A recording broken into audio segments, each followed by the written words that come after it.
Online एक recipe पाहिली आणि खायची इच्छा झाली, म्हणून आज ट्राय करतोय हरियाली साबुदाणा खिचडी. मिक्सरच्या भांड्यामध्ये भरपूर कोथिंबीर घेऊया, 3 ते 4 मिरच्या घेऊया, थोडासा पुदिना घेऊया आणि इंचभर आलं घेऊया. याला छान बारीक वाटून घ्यायचं आहे. पॅनमध्ये आपण 2 ते 3 चमचे तूप टाकणार आहोत.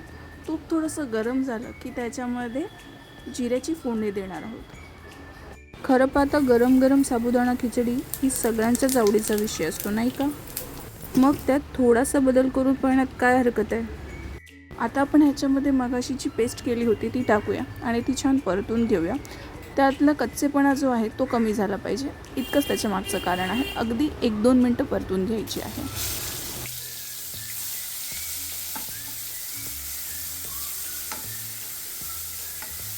रात्रभर भिजत घातलेले साबुदाणे आपण आता याच्यात टाकून घेऊया आणि छान त्याला मिक्स करून घेऊया.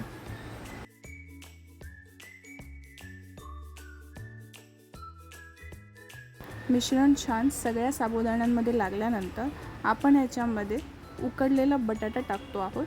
त्याच्यानंतर आपण टाकणार आहोत मीठ आणि साखर.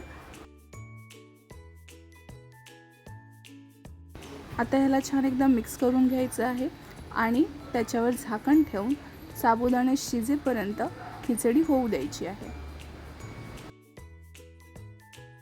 मध्ये मध्ये परतायला विसरू नका, नाहीतर साबुदाणे खाली चिकटतील.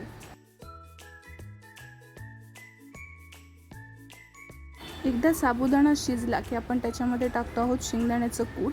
त्याला मिक्स करून घेऊया. थोडा वेळ अजून 1-2 मिनटं शिजू देऊया आणि आपली हरियाली साबुदाणे खिचडी तयार आहे. थोडंसं लिंबू पिळून किंवा दह्यासोबत ही खिचडी तुम्ही एन्जॉय करू शकता.